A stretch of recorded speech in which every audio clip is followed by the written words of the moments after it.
Assalamualaikum. Class exercise 8B, page number 167. Today we are starting question number 12. This is our floor plan of our school building. Work out the area of each room in it. Floor plan है ये. You can see it's playground, classroom A, classroom B and toilet. ऐसी ही diagram आपके book पे बनी हुई है. Okay right. हम क्या करेंगे, सबसे पहले क्लासरूम ए निकालेंगे, फिर प्लेग्राउंड निकालेंगे, क्लासरूम बी निकालेंगे, टॉयलेट निकालेंगे. राइट. उन्होंने कहा है कि सबका एरिया जो है वो आपको फाइंड करना है. Okay. First of all we are taking classroom A. Okay, हमने क्लासरूम ए ले लिया है. ठीक है. जो उसकी मेजरमेंट बुक पे दी हुई थी वो हमने ले ली. मैंने पहले भी बताया था कि हम अब इसके 2 पार्ट्स करेंगे. सपोज़ हम एक ये रेक्टेंगल लेते हैं और एक ये लेते हैं. इसे हम करते हैं x और इसको हम करते हैं y. ओके. आप रख लें, MN लिख लें, OF लिख लें, उन डजेंट मैटर. आप इसका नाम रख लें. इट्स x और एक y. ठीक है. x y दोनों का एरिया हम अलग अलग निकालेंगे और उसके बाद now it's 8 meter यहाँ तक. so we are having 8 meter. it's 4 meter तो is 4 meter. ये बिल्कुल इसकी स्ट्रेट लाइन आप जो है इसका कर लें. ठीक है. now हमारे पास एक स्क्वायर ये हो गया. अब इतना आपका 6 मीटर है तो आपका ये वाला हिस्सा भी आपका 6 मीटर होगा. ठीक है. ये अगर आपका 15 मीटर है तो ये पूरा हिस्सा आपका 15 मीटर होगा. ठीक है. हमारे पास जितनी मेजरमेंट्स थी वो हमने कंप्लीट कर ली. एक ये रेक्टेंगल और एक ये रेक्टेंगल. ये रेक्टेंगल भी है बिकॉज 6 मीटर एंड 4 मीटर. आपको स्क्वायर लग रहा होगा but it's not equal. Okay. Now first of all we will write here formula of area of shape x. x की शेप निकालते हैं. L multiply b. L is given 6 metre जो बड़ी होती है. Then breadth is given 4 metre. 6 4 ज़ा 24 metre square. Right. Now area of shape y. L multiply b. L is 15, larger one, and smallest is breadth is 8 meter. So 15 is 120 meter square. Now x and y portions we are having, they are these areas. So now we will write total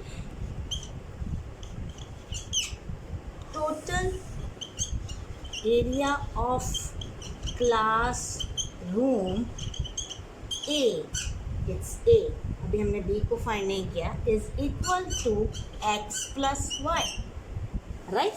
x plus y क्योंकि x उसका एक हिस्सा है और y उसका दूसरा हिस्सा है. तो x was 24 metre square plus y was 120 metre square.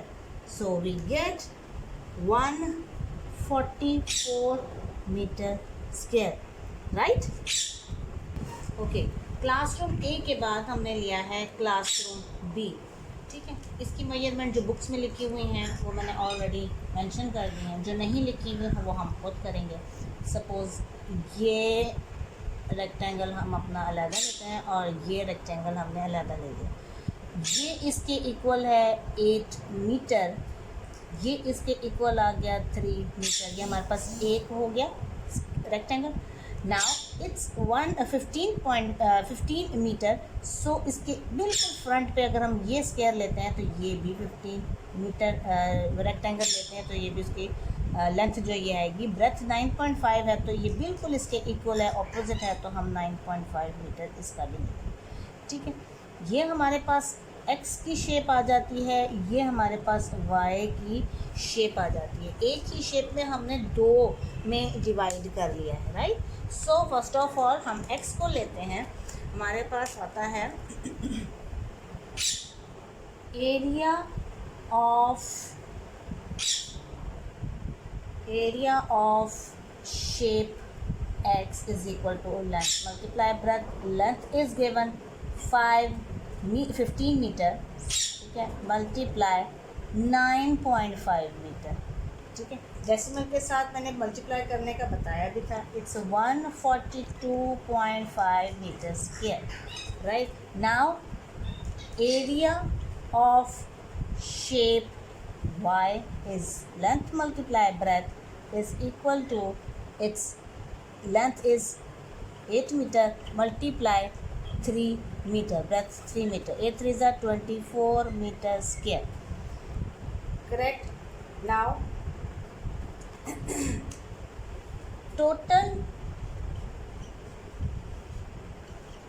total area of classroom B is equal to x plus y। ये x का एरिया है, ये y का एरिया है, दोनों को प्लस करेंगे तो पूरा क्लासरूम का एरिया वो होगा 142.5 metre square plus 24 metre square, right. दोनों को प्लस करेंगे तो हमारे पास आता है 166.5 मीटर स्क्वायर। एक बार यहाँ थोड़ा सा रफ वर्क कर दूँ आपको। ये 9.5 को 15 से अगर हम मल्टीप्लाई करते हैं, 5 5 ज़ा 25, 5 9 ज़ा 45, 45 plus 2 is 47 cross first figure के नीचे। सो 1 5 ज़ा 5, 1 9 ज़ा 9, ठीक है। आपने अभी तक डेसिमल यूज़ नहीं करना, डबल डिजिट था, मैंने कहा चलिए आपको करके बता देती हूँ, ठीक है। 5 का 5, 7 और 5 12, carry 9 and 4 1 5 is 15, so sorry 14, ठीक है। और एक डिजिट के बाद राइट साइड से एक डिजिट के बाद डेसिमल है, तो आंसर में भी हम राइट साइड से एक डिजिट के बाद ही डेसिमल लगाएंगे। इट्स 142.5, वो हमने आपको यहाँ लिख दिया। अब बात है दोनों को प्लस करने की, तो 142.5 को प्लस करते हैं 24, डेसिमल के राइट साइड पे आएगा 24.0 कह सकते हैं आप इसे। जो ये ज़ीरो जो हम स्किप कर देते होते हैं, आप भी हम लगाएंगे, ठीक है। 5 का 5 डेसिमल, 4 2 6 एंड 4 2 6 एंड 1, ये मैंने ऐड किया है, ये मैंने मल्टीप्लाई किया है, डेसिमल है ये। अभी हमने 4 यूनिट आपको नहीं करवाया हुआ डेसिमल का, लेकिन आपको डेसिमल के साथ मल्टीप्लाई और एडिशन आनी चाहिए, इसलिए थोड़ा साथ साथ मैंने आपको बता दी। Okay, now we are taking play room, ठीक है। ये जिस तरह यहाँ बना था मैंने ऐसे ही प्ले रूम यहाँ पे कर दिया, ठीक है। उसी तरह 2 रेक्टेंगल अलग अलग कर लेते हैं, ये अलग करते हैं, ये अलग, ये हमारे पास x आ गया, ये हमारे पास y आएगा, राइट। ये लेंथ हम, ये जो ब्रेथ दी हुई है 5 मीटर है, तो हम इसको भी एज इट इज़ 5 मीटर देते हैं। इसके ऑपोजिट अगर ये 7 मीटर है, तो इसके भी ऑपोजिट हम 7 मीटर देते हैं, राइट। ये 25 मीटर है, तो इसका बिल्कुल फ्रंट सामने वाली लाइन जो है वो 25 मीटर ही है, इक्वल है। और ये जो 15 मीटर यहाँ से यहाँ तक है, तो यहाँ से यहाँ तक भी आपका पूरा जो है वो 15 मीटर ही कंसीडर होगा, राइट। ये एक अलग रेक्टेंगल है, वो एक अलग रेक्टेंगल हो गया, ठीक है। Now come to here, we will write area of shape x is equal to L multiply B।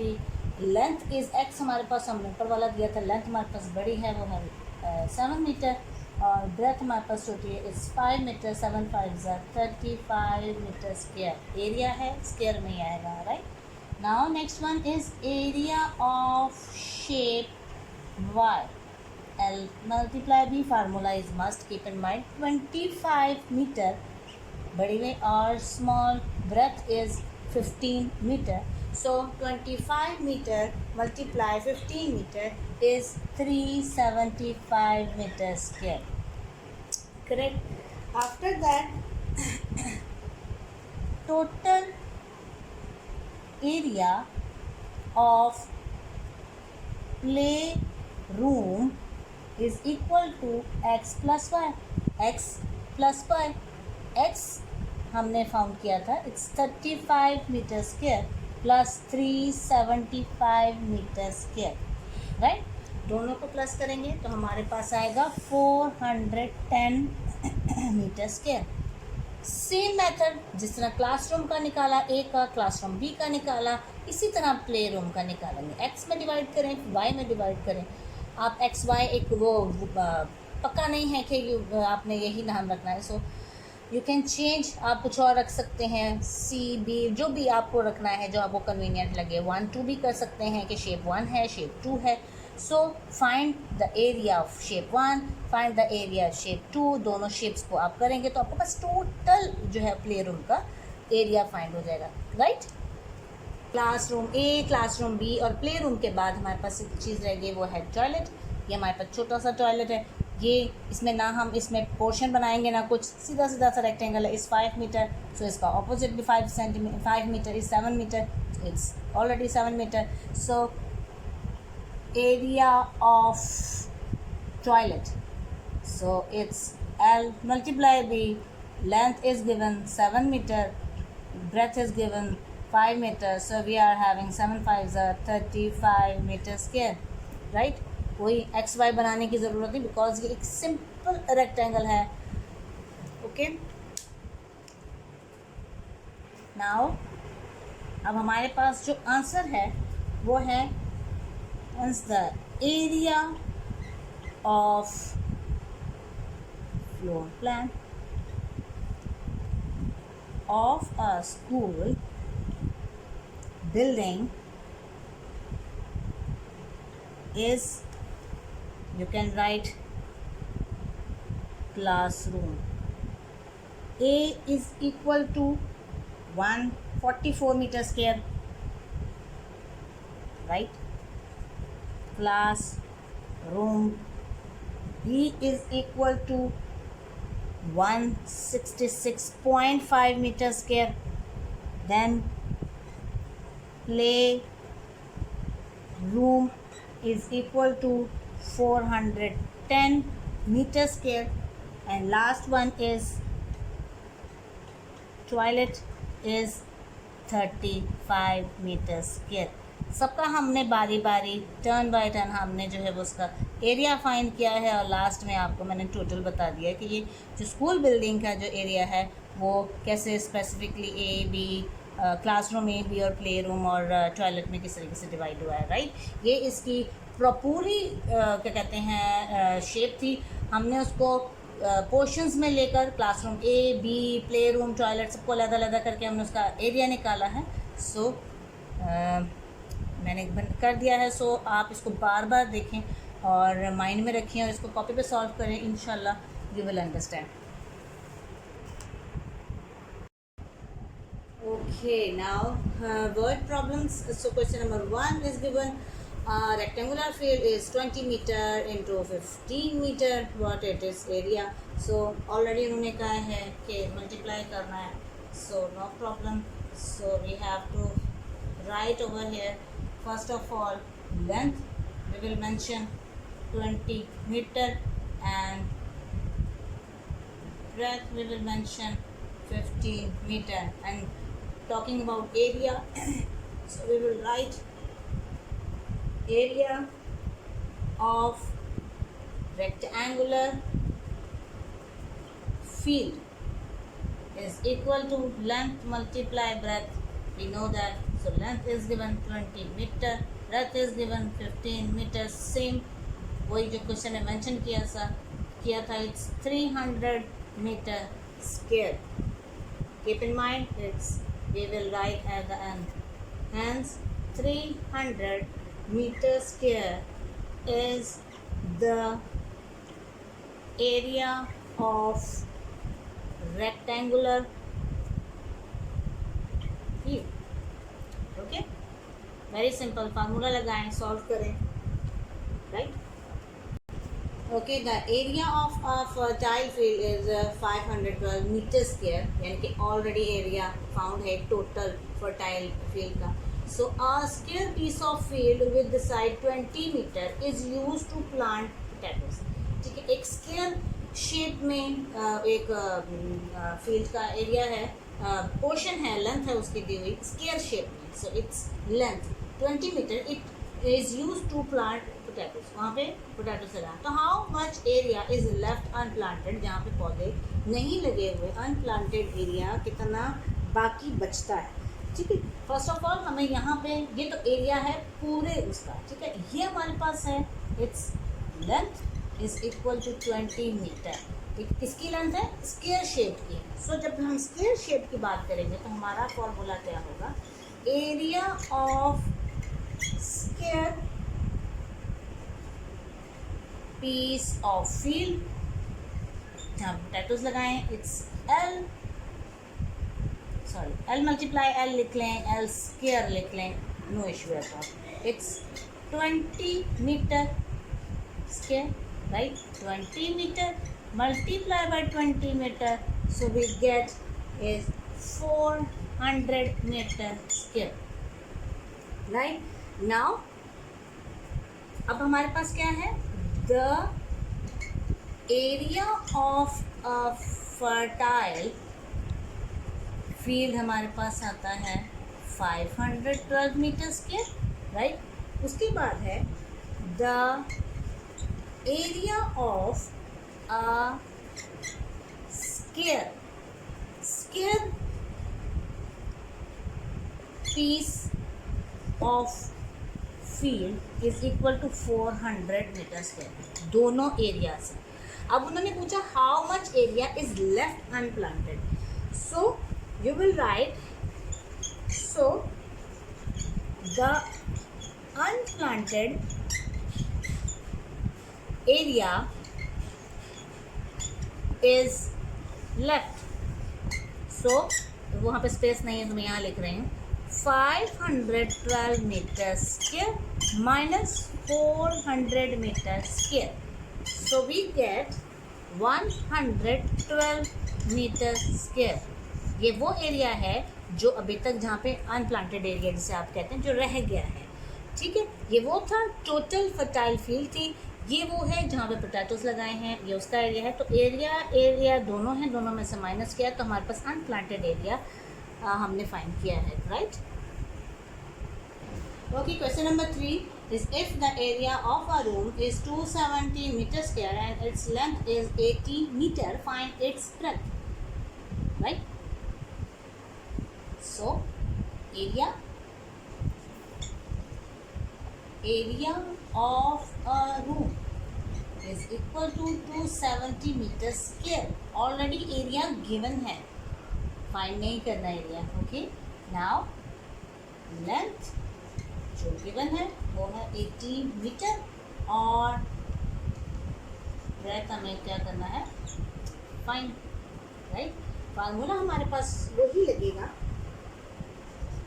Area of a room is equal to length multiply breadth. Area of a room के बिल्कुल exactly नीचे हम लिखते हैं 270 metre square क्योंकि वो given है. Length is given 80 metre. Breadth find करनी वो एज इट इज आ जाएगी. ब्रेथ फाइंड करने के लिए उसे हम राइट साइड पे क्या कहते हैं अकेला छोड़ेंगे और ये जो 18 मीटर इससे मल्टीप्लाई कर रहा है रूल्स के अकॉर्डिंग जब इज इक्वल टू के साइन के इस तरफ लेफ्ट साइड पे आता है तो ये इससे डिवाइड करेगा. सो इस 270 metre square divided by 18 metre is equal to B. Correct. Breadth is equal to जो एरिया ऑफ अ रूम है वो डिवाइड करेगा लेंथ से, तभी हमें ब्रेथ भी मिल सकती है. करेक्ट. राइट. ये 18 मीटर ब्रेथ से मल्टीप्लाई हो रहा है. दैट्स वाई वो इज इक्वल टू के साइन के लेफ्ट साइड पे जब आएगा तो वो डिवाइड करेगा. जो चीज़ प्लस होती है वो यहाँ के माइनस होती है, जो चीज़ यहाँ माइनस होती है वो यहाँ के प्लस हो जाएगी. ये अगर यहाँ पे डिवाइड हो रहा तो वहाँ जाके मल्टीप्लाई हो जाएगा. ये रूल्स हैं. राइट. जब साइन इज इक्वल टू के इस तरफ आता है तो वो चेंज हो जाता है. ठीक है. माइनस प्लस में, प्लस माइनस में, मल्टीप्लाई डिवाइड में, डिवाइड मल्टीप्लाई में. ठीक हो गया. उसके बाद आप चाहें तो सामने डिवाइड कर सकते हैं.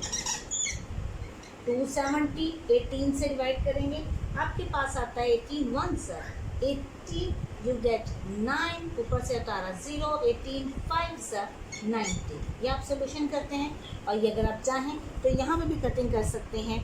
वो है 18, 1 सा 18, 18, 15 सा 270, राइट। और जब हम मीटर और मीटर स्क्वायर की बात करते हैं तो इसमें से 1 मीटर कट जाता है तो 1 मीटर रह जाता है। So it will be 15 metre breadth आ जाती है। 15 मीटर ब्रेथ है। आपके माइंड में होगा लेंथ और ब्रेथ दोनों मल्टीप्लाई करके मीटर स्क्वायर बनाते हैं, तो यहाँ पे मीटर आना ज़रूरी है। ब्रेथ कभी भी मीटर स्क्वायर में नहीं हो सकती, right. We will write over here, hence the breadth of a room is 15 meter. If we want to check के एरिया, अगर सपोज हमें नहीं पता एरिया ऑफ अ रूम हमें नहीं पता, राइट। और लेंथ जो मैं पहले से दी हुई थी और ब्रेथ हमारे पास 18 मीटर मल्टीप्लाई 15 मीटर होगा, तो 18 मल्टीप्लाई 15 भी हमारे पास 270 मीटर स्क्वायर बनाता है। ये जस्ट आपका चेक किया है, इट्स जस्ट चेक किया है कि हमारा आंसर जो है वो राइट है कि रॉन्ग है। लेंथ जो मैं पहले से गिवन थी, ब्रेथ जो हमने बाद में मालूम की, सो वो दोनों मल्टीप्लाई करके हमें 270 मीटर स्क्वायर देता है कि नहीं देता है। ये जस्ट चेक है कि, और आपने सॉल्व नहीं करना है, जस्ट फॉर चेकिंग, ठीक है। सॉल्व कीजिए अपनी बुक्स पे, अपनी कॉपीज़ पे अकॉर्डिंग टू क्वेश्चंस। सो इंशाल्लाह I hope you understand. Good luck.